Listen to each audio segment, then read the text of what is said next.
Welcome. You are listening to the Be a Better Being podcast hosted by Michelle Zellner and Sasha Berscheid.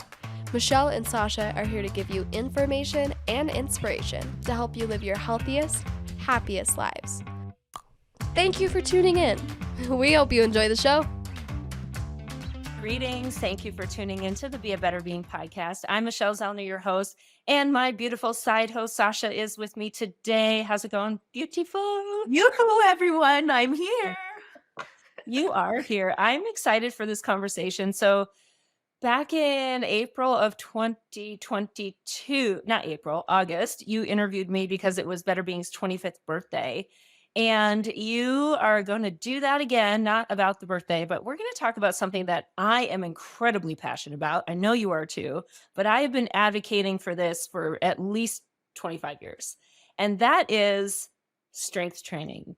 May is Physical Fitness Awareness Month, and we know movement is medicine. And one of the things that I see such a gap all the time is people are not strength training, and especially women. So I want you to ask me all the questions, and I hope by the end of this, we just have so many people getting out there to hustle, build that muscle.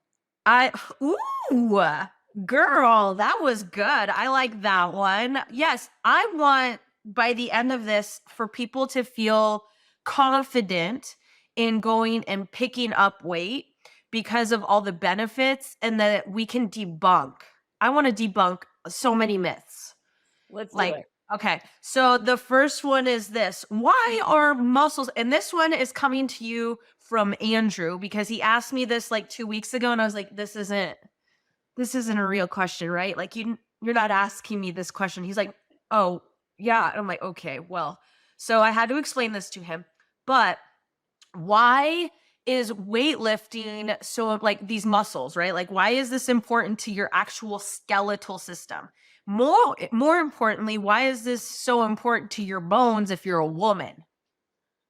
Well, it's absolutely important to everybody. So muscles are what hold your joints in place.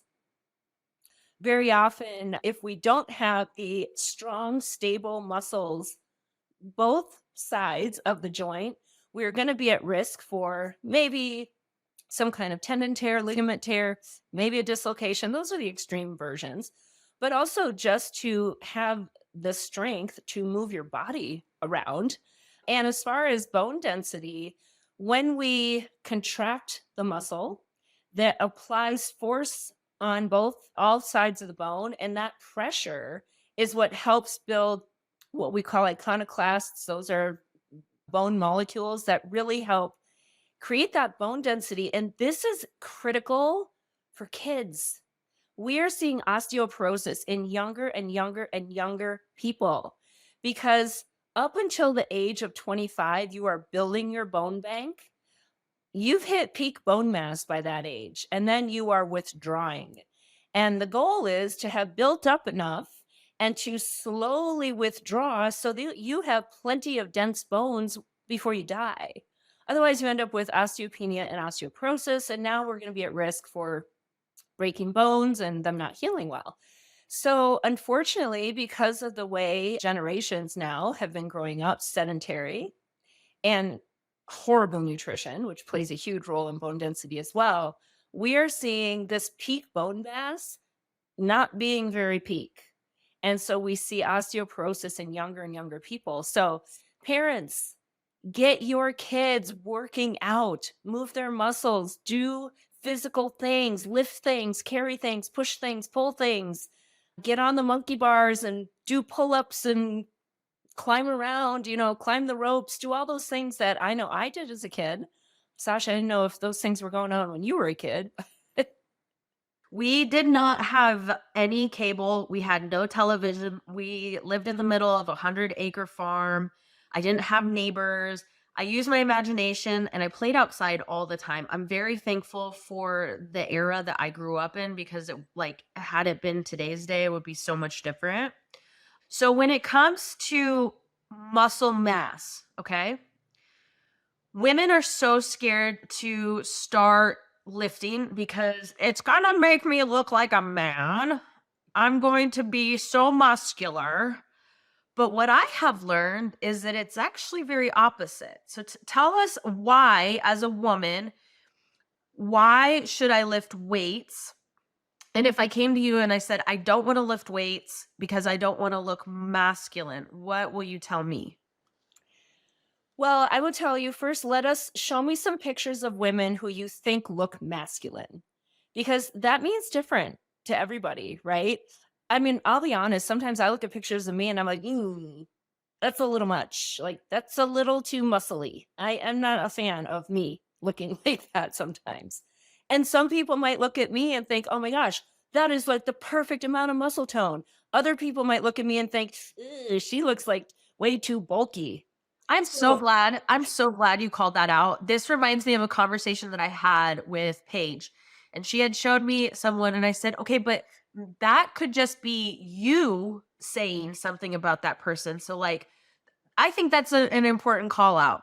100% stop judging other women or other persons for their muscle content level, because that might just be like they're where they love or genetically are disposed to. So sorry, didn't mean to cut you off there, but continue. Yes. well, no, I think that's, and that is important when I'm talking to somebody. I want to know what you think too muscly is, right? So let's be clear on that. And if you show me a bodybuilder, I will promise you 100% there is zero chance you are going to look like that person. Zero. None at all. Okay. Now, if you say, well, Michelle, I don't really like how muscly you are, I'll say, okay, great. You don't have to lift the way I lift. I will tell you there's a lot more than just lifting as well, right? There's nutrition and your hormones, all those things go into how you look. But here are the reasons why you do want muscle, aside from the ones we just mentioned, right? To just do life. I will tell you, life is easier when you're strong. It just is. And if you want to keep your joints stable, pretty important. If you want your bones to be strong, pretty important. I know most women I've ever encountered are either interested in facilitating fat loss or preventing fat gain. They're interested in one or the other. Well, I'm telling you, muscle is your best friend because muscle is metabolically active. Muscle burns calories every single second versus fat that sits there and does nothing. So if somebody is afraid of looking bulky, that's another word I hear. Again, let's figure out, what do you mean by that? But often people look bulky because there is muscle with fat over it. Okay. Muscle is not bulky. Muscle is very, very lean. Look at a piece of steak. Okay. It's pretty compact versus fat that is very, very loose. Okay. So fat is bulky. Muscle is not bulky. Muscle is very lean. And so when you decide that you're going to invest your time and energy in strength training, I promise you, you want muscle. The other thing I get often is, well, I don't want to build muscle. I just want to tone. Have you ever heard somebody tell you that, Sasha? 100% all the Yeah. time. In fact, I think I'm guilty of saying that. You know what I Me mean? neither. Well, I want a spot. I just want a spot tone, just this one area right here. Yes. Yes. Well, and then I remind them that what you are seeing is muscle, right? Tone is muscle without fat covering it up. That's what tone is. Now, if you are somebody who has maybe not very much body fat anyway, and you start building muscle, you're automatically going to see it because there is no fat covering it up. If you have some excess body fat and you start building muscle, we need to continue working, whether it's nutrition or it's other versions of exercise as well, or it's, stress and sleep and hormones. Continue working to help shed the body fat so that you see this beautiful muscle tone that you've built. I think one of the things that I want us to spend even more time on that's very important for me to have you educate is, what do you mean muscle burns? What are you talking about? Like, Yes. I'm a woman, you're telling me I need to build muscle to burn. What are you talking about? Can you give me some more guidance and education on that? I can. almost every tissue in our body requires fuel, right? Our organs require fuel. So fuel is glucose, protein, fat. Those are the forms of fuel that a human body uses. And it needs fuel because it's offering function. So our kidneys are working hard filtering stuff. Well, it needs fuel to do the filtering. Our brains are working hard processing things. It needs fuel to do that work. Our hearts are beating. It needs fuel to beat. Every organ needs fuel. Muscles need fuel just to be. So 1 pound of muscle burns roughly 6 calories a day. Now, I know someone's like, oh my God, what's the point? So, Sasha, do you have a calculator close, or maybe you can punch this in on your phone? Let's do some math, okay? So, I will even take me. I'll take me. So, I was a gymnast growing up. We all know that. There was some strength training involved, but it wasn't like super dedicated, intentional. But, we lifted some weights. And then I kind of, always sort of kind of lifted weights, college, everything. But it was all about cardio. Gotta do cardio, cardio, cardio. Gotta burn the calories with cardio, right? And now here I am, a personal trainer, and I'm working at a gym. And the other personal trainer there was like, you really should do more strength training. I'm like, oh, but I do. And I gotta do cardio. She's like, no, you really should like dedicate to it. And that was kind of scary because that meant I had to stop doing some cardio to have time to do strength training. And so, when clearly I know all the benefits, and yet I wasn't really living, and doing what I'm telling others to do. So I thought, okay, I am going to be very dedicated. I'm going to give this 3 months, and we're not going to joke around. We are going to lift weights. Like, we're going to lift. I have never looked back, ever. Because in that 3 months, the differences that I saw in every way were astonishing. So, did the scale change? No, it didn't, which is actually one of the reasons I hate the scale as a measure of anything. You know what did change? The size on the inside of my pants. You know what it did? It went down. Not like a little down. Not a little down, No. like multiple sizes down. Yeah. So I personally would rather have a bigger number on the scale and a smaller number on my pants tag than vice versa. And so when I decided to dedicate and lift weights and build muscle, I now have more muscle mass that is burning calories all the time, helping shed the fat that takes up more space. Okay. So here I am, and I don't know how much muscle I put on in those 3 months, but let's just pretend for numbers' sake, pretend that I gained 10 pounds of muscle. Now, that's not easy to do. I worked really hard to do it, but it's also not hard to do. You just got to work hard to do it. Okay, like 10 pounds of muscle isn't really that big of a deal. So now I have 10 pounds of muscle that the 3 month ago version didn't have. So 10 pounds of muscle times 6, right? Each pound is burning 6 calories a day. So 60 calories a day that I am now burning that I wasn't burning before. So, Sasha, do some calculation here. 60 times 365. 60 calories a day times 365 days a year. What is that number? 21,900. Okay. Now, if you will, divide that by 3,500. Why 3,500, Michelle? Excellent question, Sasha. Thanks. Why it's like we reversed it, except we didn't. I love us. You need to create a 3,500 calorie deficit to lose 1 pound of fat. If you've ever counted your calories, 3,500, that's a lot. It's a lot of calorie deficit. And this is why we get so frustrated, like, I'm not losing any weight, because you expect there to be like this instant result. Or somebody tells me they lost 4 pounds overnight, or they gained 4 pounds from the time they woke up to the time they went to bed. I'm like, no, you didn't.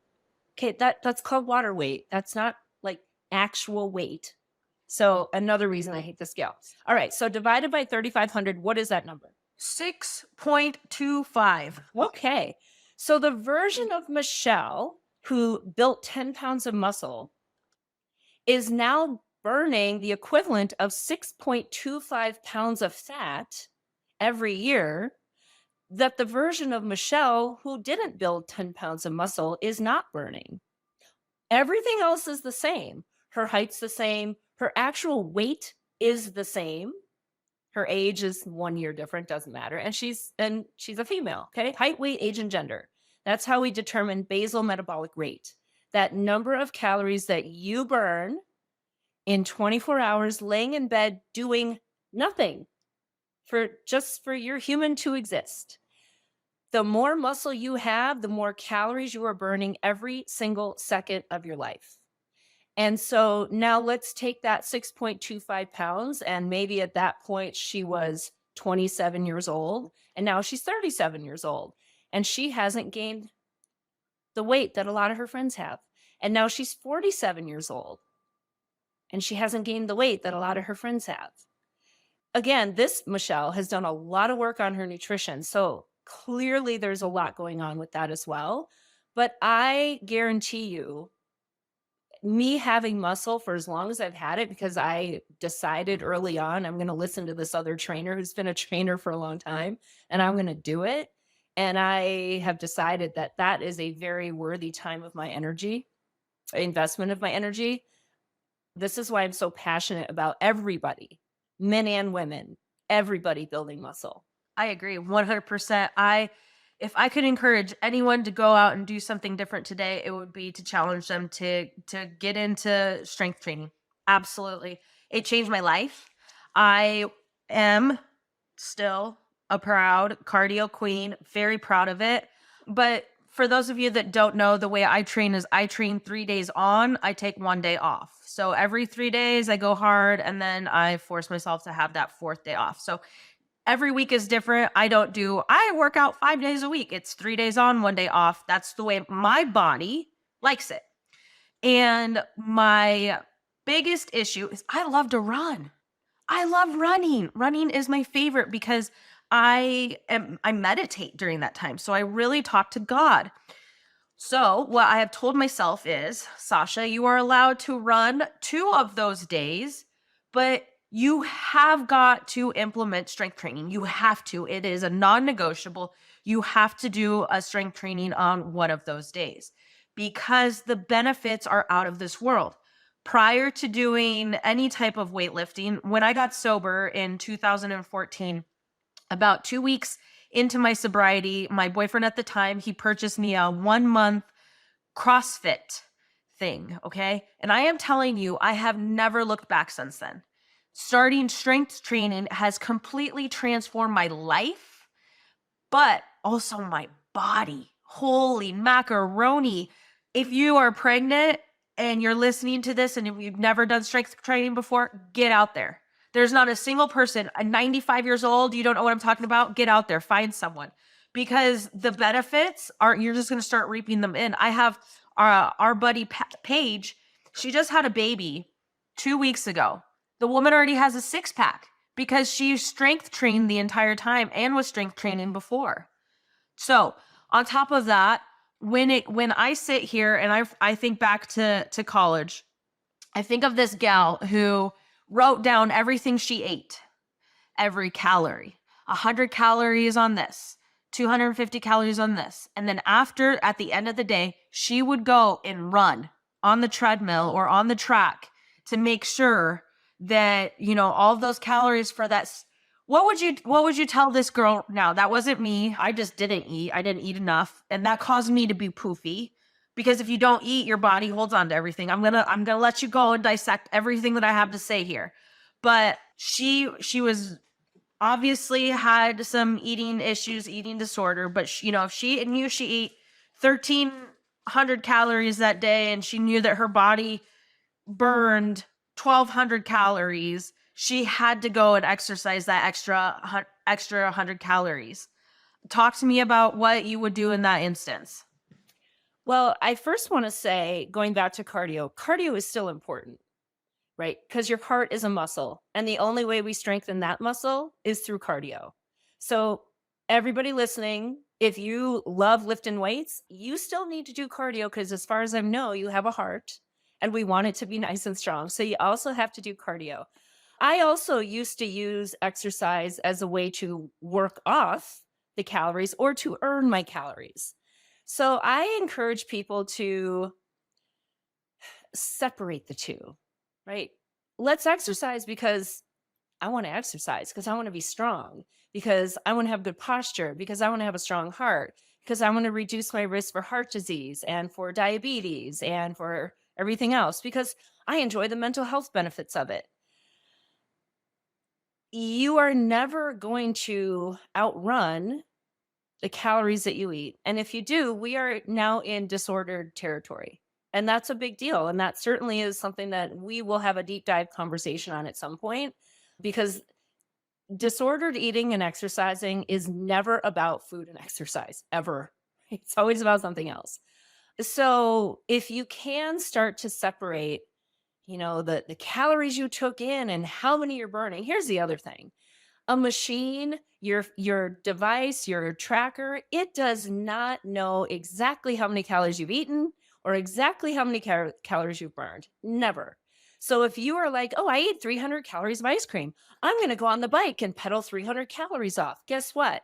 You probably ate more than 300 calories of ice cream, and you're probably not burning 300 calories, even though that's what the bike says, because these are estimates and they can be off by as much as 30%. And 30% is a lot. 30% means I'm not seeing the result I think I should see. So if we can just separate all of that and just, food is food and we'll figure that piece out. Why am I exercising? What do I want from this, right? What am I hoping to achieve? What benefit am I hoping to get? Another thing that we need to talk about when it comes to strength training is, if you want to be a healthy, happy, independent human when you are older, like 50 or like 70 or 80, you need muscle to do that. And if you have not done anything to maintain the muscle you had when you were 20 or 30, you don't have that muscle anymore, because muscle, you don't use it, you lose it. So there is this gradual decline of muscle mass over the years, which means decline of strength, as well as decline of the calories that those muscles used to burn, which is another reason people start to see weight gain as they get older. If they've done nothing to build or maintain their muscle, that metabolism they had when they were 20, they don't have it when they're 40 anymore, if they didn't do anything to maintain the muscle that they used to have. So are you telling me that if I maintain my muscle mass when I'm 40, like from right now until when I'm 40, my metabolism will have a better shot at staying the way it is? Absolutely. When people tell me, oh, I hit 40 or 50 or what, pick your number, and my metabolism just crashed. No, it didn't. That's not how this works. Okay. Metabolism drops for a variety of reasons. One, constant dieting. Okay. Not eating enough. Two, chronic stress. Three, not being adequately hydrated. Four, chronic sleep deprivation. Five, not moving your body. And six, muscle mass decrease. Okay. Those are the reasons metabolism, the rate at which your body burns calories, those are the reasons it decreases. So it doesn't just magically stop for some reason. Okay. It has declined because of things we did or didn't do over the course of time. I guarantee you at 50, my metabolism is higher than when I was 20, 100%. Guarantee it. Because when I was 20, I was like doing cardio and eating a bunch of shit. I mean, let's face it, that's what I was doing. Probably, a little too much stress and not enough sleep. And that's not my life now. It hasn't been my life for a long time. And I know my metabolism has been, higher probably since I really dedicated to strength training. And I can speak on that.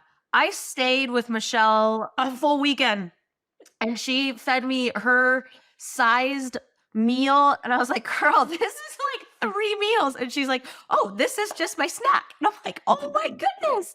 So yes, I see that. I witness your lifestyle. It is so beautiful. Well, it's a little bit high maintenance because it does take a lot to keep me fed. My family laughs when I'm with them. They're like, God, feeding you is like a full-time job. I'm like, oh, I'm well aware. I am well aware. And yet, I understand how to feed my body. And this is something too that I think we probably talked about maybe when we had Dr. Pollock on about talking about your kids, about food and all of that. But, I used to get a lot. Didn't you just eat? Well, yes, I did. And I'm eating again. And this was when I was growing up and, even like even as an adult, didn't you just eat? I did. Yeah. I know what my body needs. Like, that's the thing. Now, maybe at times it was more of emotional eating or something like that, but very often it wasn't. However, being questioned about it made me question me. Like, wait, should I not be eating? But I'm hungry and I feel like I need to eat. So why is this bad that I'm eating? So it really did get a lot of internal doubt going. And then you see what other people don't eat. And I'm like, well, they're not eating like I am. What's wrong with me? Well, except there was nothing wrong with me. That's actually what my body needed. Right. But we compare what we are doing or not doing to what other people are doing or not doing. And then we start to question ourselves or we start to do what they're doing, even though that's not good for me. And all of this can clearly develop into some very unhealthy relationships with both food and exercise.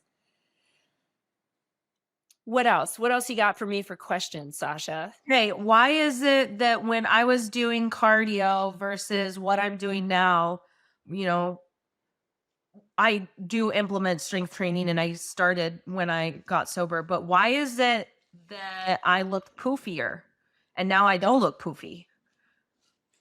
Well, muscle is very lean. You can even go online and just type in 5 pounds of muscle versus 5 pounds of fat, and you'll see the two side by side. You're probably too young to remember when Oprah dragged her red wagon full of her 30 pounds of fat that she lost. Listen, this girl grew up on Oprah. I brag about this. I would come home and my mother and I would sit down and we would watch Oprah Winfrey. That woman is one of my mentors. I am not too old, too young, sorry, not too young to remember that. Okay. So this symbolic 30 pounds of fat, right, that she lost, it was like this mountain. And it was huge because fat takes up a ton of space, right? So the poofiness. Also, depending on what you were eating, because, and I'm not anti carb, y'all should know that by now. 40% of your calories should come from carbs, but there is a good chance you are way higher than 40% of your calories from carbs. And 1 gram of carbohydrates holds 3 grams of water with it. So this is why when somebody eats pasta overnight and then they're 7 pounds heavier in the morning, oh no, you didn't gain 7 pounds. Your body is holding on to a whole bunch of water because you ate a whole bunch of white refined processed carbohydrate. When you're weightlifting, what does that look like with water retention? Does that have any, does that play a role into it at all? Well, I mean, we certainly need to be adequately hydrated, and this is something people are chronically having an issue with. So, every process in your body requires water, including when you've torn down muscle. Let's talk about this, right? In order to actually see a result physically, you need to lift heavy enough to matter. And this is one of the things I see women doing. I don't want to lift heavy weight. Okay, let's define heavy. Again, what does that even mean? And the thing is, if you're not lifting weight that is heavy enough or doing enough reps to tear down your muscle fiber, it's called the overload principle. Well, then there's nothing to build back up bigger and stronger, which means you're not going to get the muscle mass that's going to burn all those calories and going to give you that nice tone that you're looking for. So you have to lift heavy enough. And for me, I define heavy as I can't do one more with good form. That's what heavy means. So it's not a number.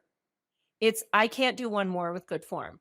So let's say you want to do some bicep curls and you're afraid of heavy weights. So you're going to pick up 5 pounds and you're going to do 3 sets of 12 because that's what the workout said to do. But you could have done 15, 20, 30 reps. You needed to have done 30 reps until you can't do one more. I'm not going to say you wasted your time, but you wasted your time. I am going to say you wasted your time. So if you don't want to sit there all day and do 30 reps of everything, then just pick up something heavier. I think that's so important for everyone to know. So important. Yeah. So that when you get to, 8, 9, 10, you're like, oh, can I do one more with good form? That is always the caveat, right? Proper form is critical. And you will watch people all over the gym doing things horrible form because, yeah, sometimes it's women, but very often it's men, right? You want to lift heavy stuff because that makes them look big and tough. When I used to do personal training, my client Dennis, I loved him so much because he would do anything. And one day I handed him 5-pound weights and he's like, "What? What? You're giving me the pink weights?" And I'm like, "Mm-hmm." Because his form wasn't always great on things. I said, "Look, I want you to master the form. We can increase the weight once you've mastered the form." And honestly, all that did was make him be more present and mindful about his form. He could lift way heavier than 5 pounds. He was just not being focused on what he was doing. So it was kind of my way of like, look, you want to get rid of the pink weights? Then do it right. So let's go into this. Why form? Why do you care about my form? Like why does it matter? Well, let's see. If you don't want to injure yourself, it matters. And also, if you want to get the most impact out of the exercise you're doing, because if you're doing certain exercises, you're really trying to recruit certain muscle groups. And if my form is all over the place just to get the weight up, well, then I'm recruiting all kinds of other muscle groups, not giving the biggest impact to the muscle I want, and very likely increasing my risk for injury. I always would tell myself, check your ego at the door. Leave it at the door, because the moment that you let your ego come in and lift weights with you, I mean, you should might as well leave. You're either going to get hurt or you're not going to get anything out of it. Okay, so talking about form, you've said it before. This also, I feel like, is very important for women to really start to be present about this. But let's talk about posture. Mm. Let's talk about the importance of posture, why we should all focus on posture, and what does muscle and weightlifting, what are the importance with posture? Yeah, so form starts with posture. Okay. You cannot be out of proper alignment and be in good form at the same time. Those two things don't go together. So, what is proper posture? Your body really prefers straight lines. So, ears, shoulders, hips, knees, and ankles. You should be able to draw a straight line when you're standing. If you're sitting, then ears, shoulders, hips, 90-degree bend in the hip, 90-degree bend in the knee so that the knees are directly over the ankles. Okay. That is proper posture. Many people can't do it because they've never been taught. And now they don't have any muscle memory of good posture. And what they have instead is a whole bunch of muscle memory of shoulders rolled forward, head down, weakened core. So you might not even have the strength or the flexibility to be in proper posture. So if you're listening and you have a place in your house or office where you can stand against the wall, go ahead and just stand with the back of your head, your shoulder blades, your glutes, your calves, and your heels. Take your shoes off so your heels can touch.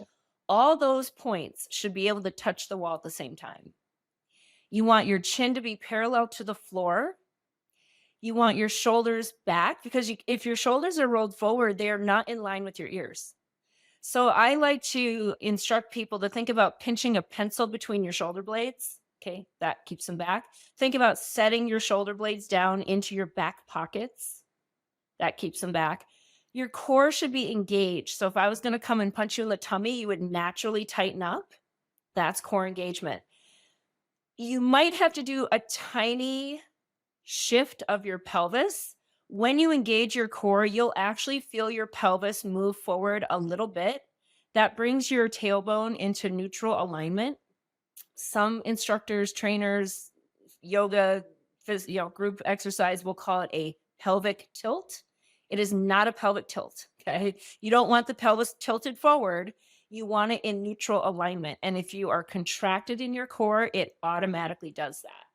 So whenever you are engaged before you are going to work out, any exercise you're doing, double check your posture, double check your core engagement, double check that those shoulder blades are set back and down, double check that your chin is parallel to the floor, and maintain that position as you are exercising. Now, obviously, there are some exercises where you're naturally going to break form because that's the exercise, right? But you always want to come back to correct form throughout that whole range of motion. What about posture in general? What good is weightlifting and how does that help my posture in general, especially as I progress in age as a female? Yeah, if you've done nothing to maintain your core strength. So think about back in the day, right? We were outside walking around. We didn't have shoes. So our little stabilizer muscles in our feet did all kinds of work and up our lower legs. It did all kinds of work to keep us balanced. We were walking over logs, maybe scrambling up rocks, walking on uneven terrain.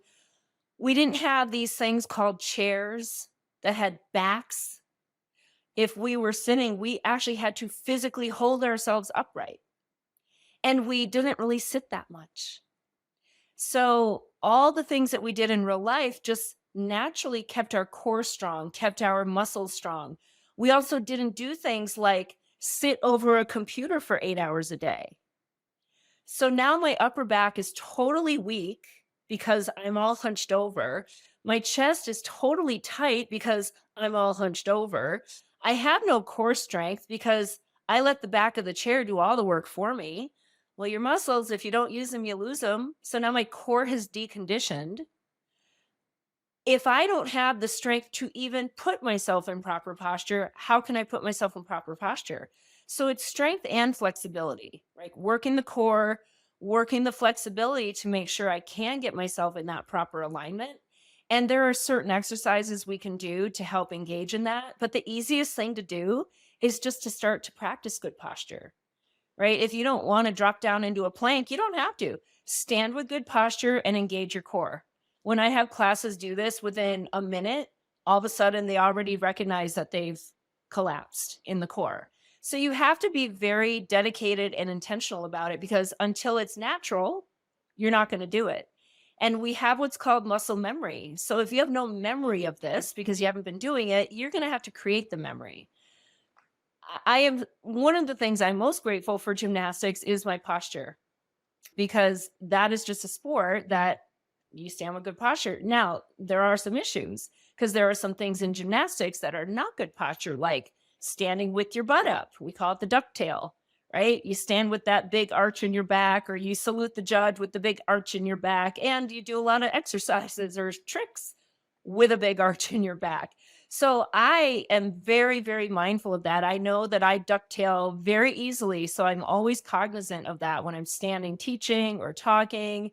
When I'm in the grocery store line, I think about it like, ooh, check your posture. So you just have to tune in and kind of be the posture police. Notice other people's posture and then make that the catalyst to check yours as well. My grandpa, when I was a kid, my grandma and my grandpa, they both lived in El Salvador. And when I was a kid, him and my aunt would get me those posture braces. And it wasn't because I had poor posture, but he was just a very drill sergeant about posture. And a couple of the reasons why later that I found out, number one, core stability. And I think after this, we need to just talk about core because core is not just your abs. And I think a lot of people think that your core, your midsection, your abs. But then another thing that I realized that he was doing was working on my confidence. So if have good posture, most likely your confidence is also going to be elevated because of that. So before we move on to the core and form, my last question is, by checking yourself and practicing good posture with your back, what are some things, and this obviously is with strength training and everything, but what are some things that you could potentially be avoiding as you get older because of the posture? Yeah, anytime we're out of proper alignment, we then run the risk of extended wear and tear on body parts. So, again, gymnastics. And I actually was born with really bad alignment. I had a very significant turn in at the hips. Back then, they corrected at the feet. So I had these big red corrective shoes on my feet, which did absolutely nothing. So I always had this turn in, this pigeon toe going on. And then I was born with hip dysplasia, which 20% of women are, which is basically shallow hip sockets. So you take bad structure and you do 10 years of gymnastics on it. And then you have accelerated wear and tear on certain body parts. For me, it was my hips, which is why I got 2 new hips a couple years ago. So, had we known this when I was 7, maybe we would have done more to correct. And maybe we would have said, oh, Michelle, don't do gymnastics because then you'll need new hips when you're 48. And I probably would have said, oh, that's so silly. I'm doing gymnastics anyway because I love it. Right. But, as an adult or as people who put ourselves in poor positions, and sitting is the worst position for a human. And then you sit over something, right? We type, we cook, we drive, the phone, everything is all of this. And then maybe we twist our body because our desktop monitor is over here. And then I reach for something over here.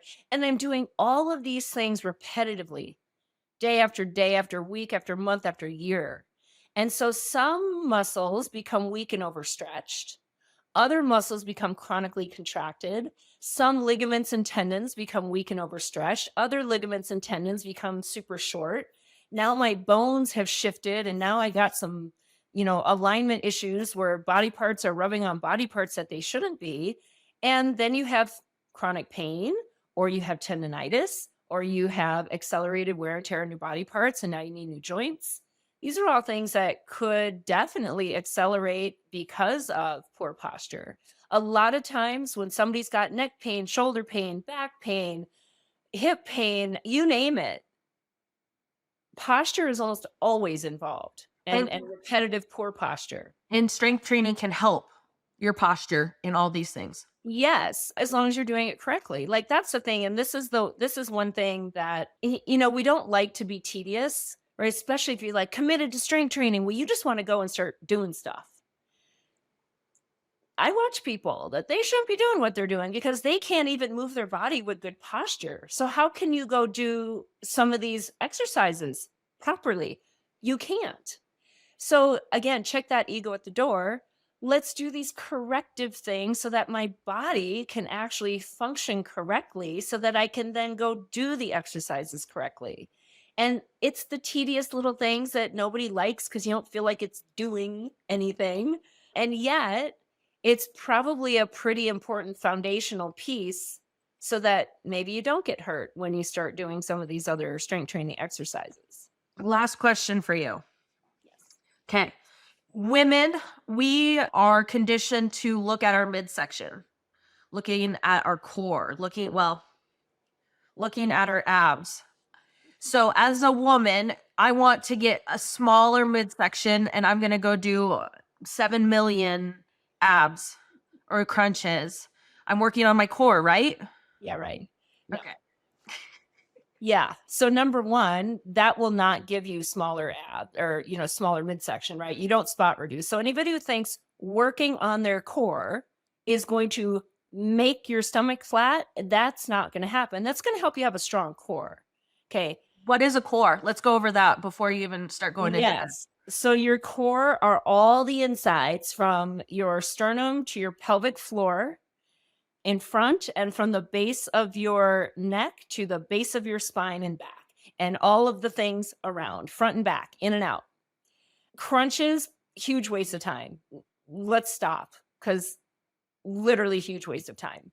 Various forms of planks are great core exercises. Standing with good posture is a good core exercise. Doing things that are requiring balance is good. Things like bird dogs, where you're on all fours and you're lifting up one leg and one arm, because all of these require you to stabilize. So these are the things that are going to help strengthen your core inside and out, front to back. None of that is going to shed body fat around your midsection. Okay. So that's a whole separate conversation. That is proper nutrition, having muscle that burns calories. That's some cardio exercise. It's stress management. It's getting your sleep, and it's your hormonal balance. Cortisol, estrogen, progesterone, testosterone, all of those impact where we store our fat. And women are designed to store fat around their midsection. That you're supposed to do that. So we can determine how much of it we do and don't like, and then we can do what we can to get the look that we want. But you have to understand all the things that it takes to get that look. Yeah. I mean, I think this was might be one of my favorite recordings that we've done. One of the things that I don't know how to verbalize it very well, but I know it in my head, I know it to be true. Sasha, if you want the body that you want, you have to lift weights. And it's not baby weights. It's I have to lift in, like you said, the correct form so that I don't get hurt, so I can go back out there and continue with my repetition to get stronger. And it has nothing to do with my cardio is, like you said, it's good for your cardiovascular system. So it is necessary to get all the things going through all my veins and my arteries. But the one thing that I didn't realize, and I wish that I had realized it earlier, is if you want to get the body that you think you want, you have got to lift weights. And with lifting weights, you have got to eat. You have to eat. So if you want the body that you want, you have to eat. And you also have to lift weights. And you have to eat probably more than you think. And you have to eat protein, like a lot more protein than you think. I just finished up the, yes, I'm talking to you, but I'm actually talking to everybody. I just finished up the 8 weeks with DPS not that long ago. And I do the one-on-one coaching. And just like every other person I've ever encountered, not a single one of them is anywhere close to their protein intake. And most of them think that they are. That's the other thing. So we should just have a conversation on protein someday, because that's a whole other conversation. I think that's a good call out, because I mean, I talk to you like we text every single day, right? And it's I have you at my literally at my fingertips, and I still even need those reminders about protein. How can I get protein? What are ideas of protein? How can I include more protein? What does so yeah, I think we need to add that to our ever revolving list of items to go over. I'm here for it, sister. So my challenge to all of you is to think about ways to incorporate strength training. Just think about it. And if you are worried about getting too bulky, I challenge you to just try it, because you never know what you never know. And this is something that I've asked my mom to do some strength training. I think, I know it'll help her knees, it'll help her back, it'll help her all the things. You won't lose anything by proper strength training. Absolutely. And on that note, we have Brad Williams on this show, and he is somebody who is basically a training coach, right? He teaches you how to do things and how to motivate you to get it done. So one thing that I will tell anybody, if you do not know how to lift weights, please invest some money. I know trainers are expensive. I get it. Being injured is going to cost you more, I promise. So when you are ready to embrace this, let's just set yourself up for success by learning how to do it properly. Work with a trainer, interview trainers, make sure they know what you are looking for, make sure they understand proper body mechanics. Not all of them do. So go through that interview process and find somebody who can teach you, can look at the imbalances that you have, because guaranteed you have imbalances, that will help you correct the imbalances, and you have to do the work to correct them. And that will be able to put a program together for you to get to that place where you can start doing these things with the proper form so that you can see the benefit. And to Sasha's point, it is never too late. I don't care if you're 78. You can pick up some weights today. And anything you do today and going forward will only help you going forward. If you're 12, you can also pick up some weights today. And everything you do to help you be a healthy, strong human will only help you going forward.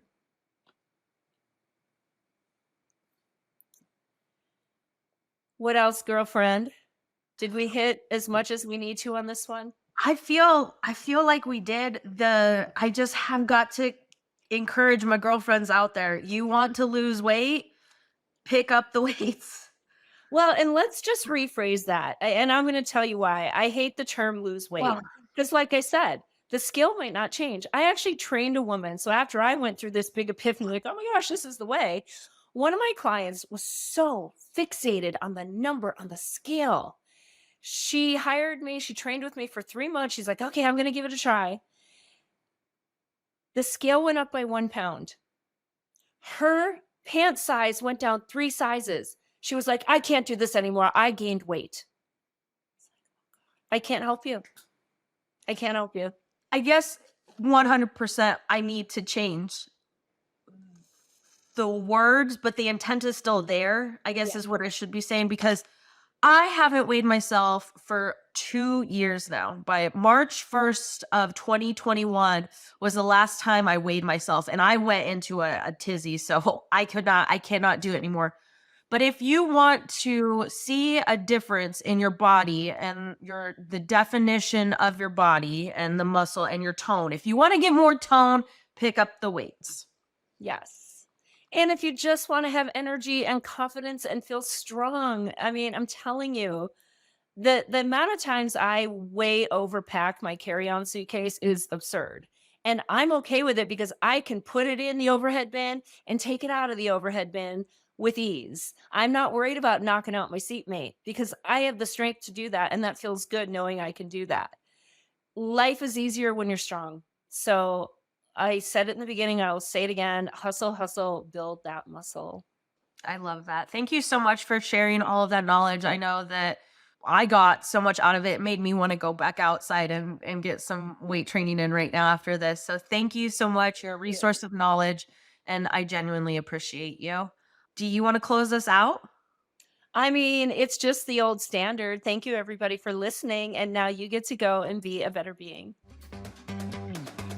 Thank you for listening to the Be a Better Being podcast. Michelle and Sasha hope that what you heard today inspires you to embrace this journey of life with an open mind, a kind heart, and a willingness to learn and evolve. If you enjoyed the content, please help spread their message by subscribing, sharing, and leaving a 5-star review. If you have a show topic idea or would like to be a guest, please visit betterbeings.net and fill out a contact form. Until next time, go and be a better being.